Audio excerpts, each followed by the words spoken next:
Querido Jesus, mais uma vez aqui estamos em agradecimentos por estarmos podendo iniciar mais uma reunião e agradecendo também pelo estado em que nos encontramos, podendo andar, ouvir, falar, enxergar e por isso sem nenhum motivo para reclamar.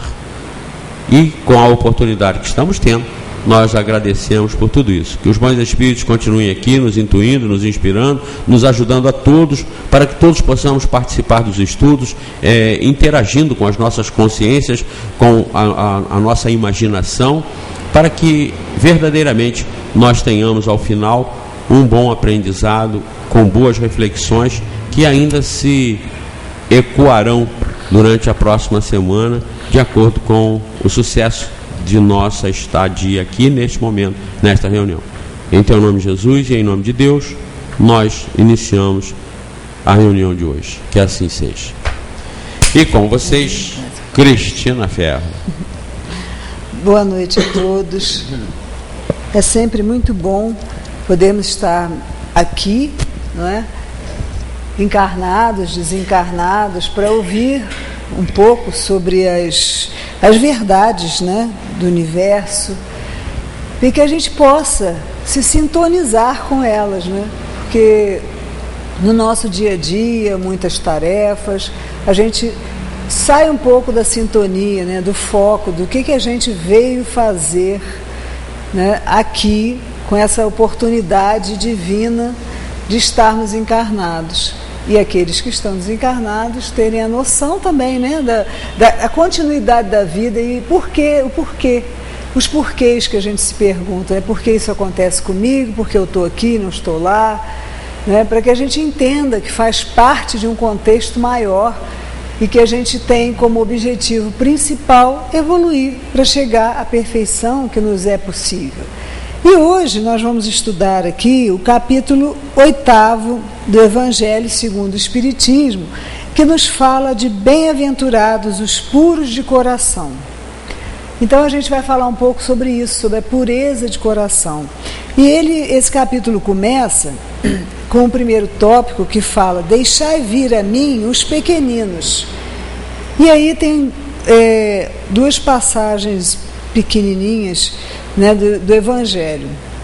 A primeira diz: bem-aventurados os puros de coração, porque eles verão a Deus. E a segunda: então se lhe apresentaram os meninos para que os tocasse, mas os discípulos ameaçavam os que lhe apresentavam. O que, vendo Jesus, levou-o muito a mal e disse-lhes: deixai vir a mim os pequeninos, e não os embaraceis, porque o reino de Deus é daqueles que se lhes assemelham. Em verdade vos digo que todo aquele que não receber o reino de Deus como uma criança, não entrará nele. E abraçando-os e pondo as mãos sobre eles, os abençoava. Então, isso está tirado o primeiro de Mateus e o segundo de Marcos. A gente vê que Jesus relaciona a infância com a pureza, né, com a pureza de coração.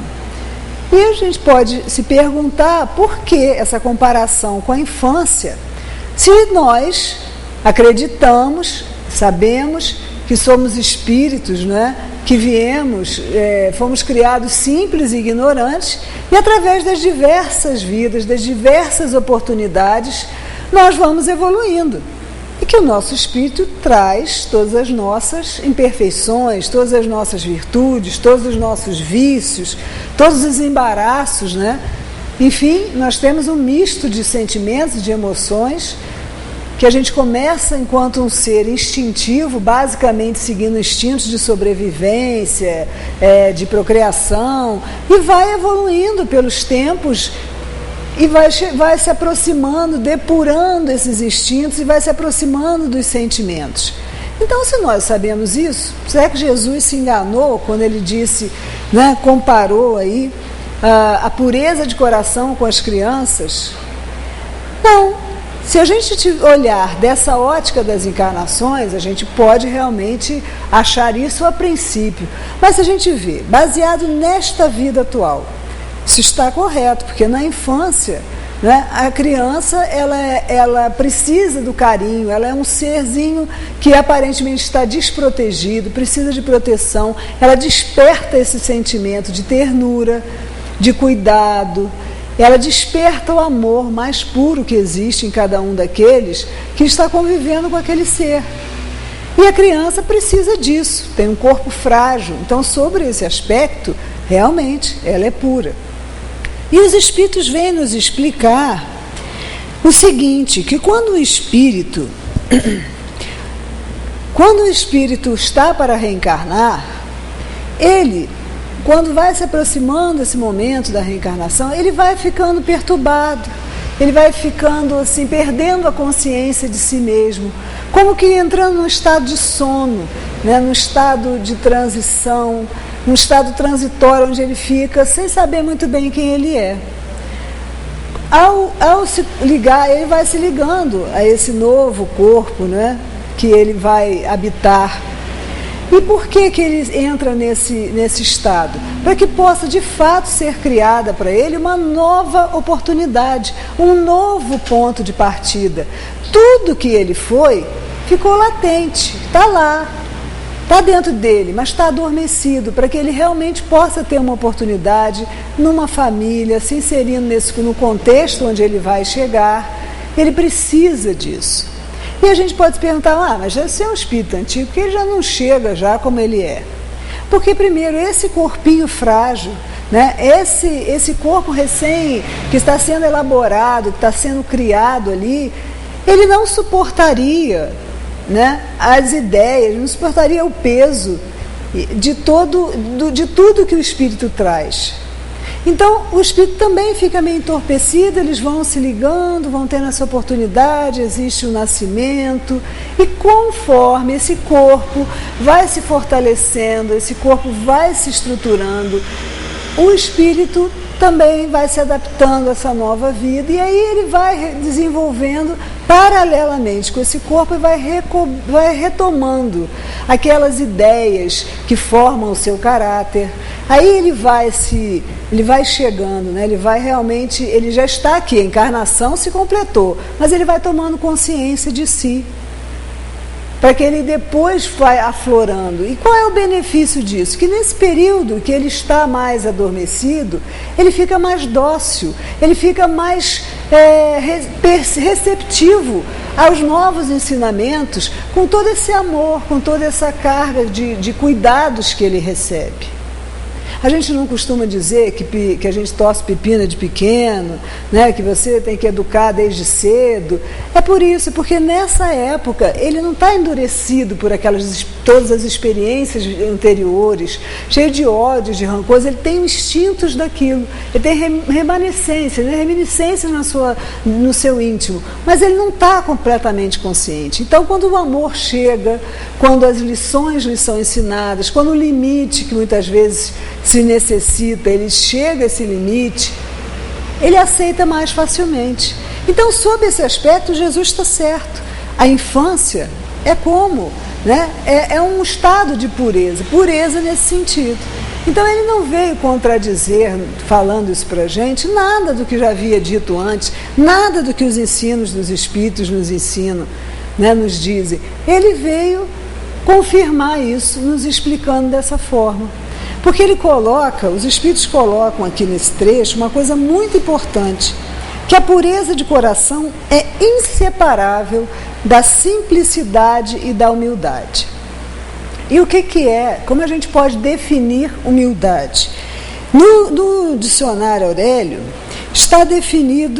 a humildade está definida da seguinte forma: virtude que nos dá o sentimento da nossa fraqueza, modéstia e submissão. A gente pode entender modéstia como uma ausência de vaidade, simplicidade, uma despretensão.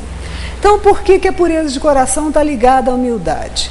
Porque quando você cultiva essa virtude da humildade, e se você se despe da vaidade, do orgulho, você percebe a sua fragilidade, você percebe o quanto a sua pequenez, não é? Diante de um universo, diante de Deus, Criador de todas as coisas, diante desse universo infinito. Você se percebe parte dele, mas aquele lado do ego, né, do eu, de que eu sou bom, que eu fiz, eu aconteço, como sou dono do meu destino, isso desaparece. Porque se você faz parte desse todo, se existe um ser, né, superior que comanda a todo o segundo, milésimo, está aí comandando tudo, você se rende, você se entrega. E aí você se submete nessa submissão a Deus, e não ao que eu quero, ao que eu acho, mas aquilo de que é necessário.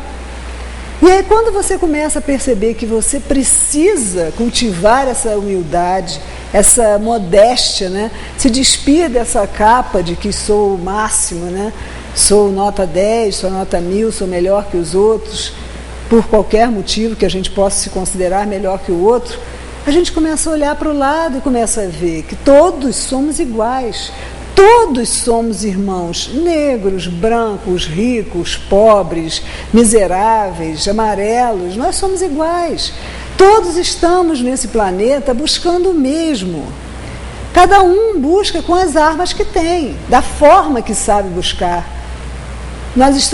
Todos nós temos estágios evolutivos diferentes, então a gente só pode olhar com os olhos que a gente tem, né? Então a gente só pode olhar a partir das nossas experiências.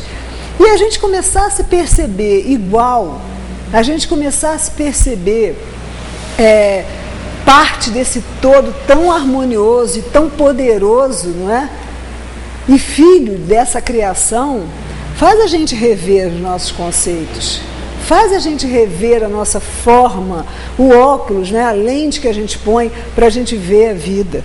E Jesus queria com isso, exatamente quando ele fala, ele queria que os homens se entregassem a Ele, né? E a Deus, né? A Deus em primeiro lugar, com a confiança, com essa confiança que esses seres pequeninos que estão na infância têm quando estão dando passos vacilantes.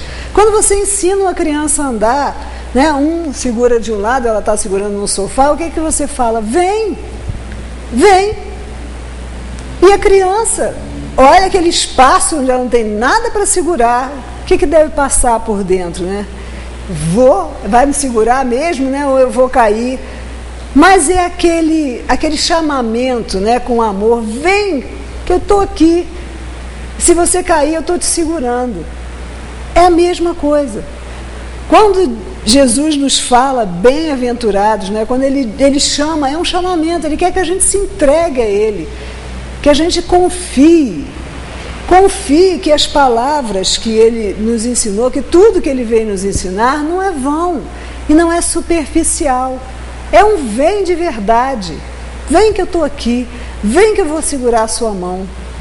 Porque se nós reconhecemos essa nossa fraqueza, se a gente cultiva essa virtude que nos permite nos sentirmos fracos, frágeis, né, impotentes diante de muitas coisas, e a gente se entrega porque Ele sabe o que é melhor para a gente tem clareza de ideias, porque a gente só vê um pedacinho, a gente só vê aquilo que está no nosso quadrado, ali pertinho da gente, a gente só vê o que está perto, a gente não tem aquela amplitude de olhar, né? A gente não tem aquele olhar que sabe por que as coisas acontecem, a gente só sabe o que está acontecendo.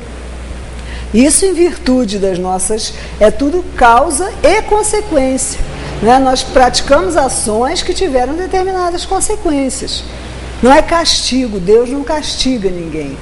É apenas a lei de causa e efeito. Você fez uma ação, você vai receber, né, na mesma medida, aquela resposta daquela ação. Isso é uma lei da física.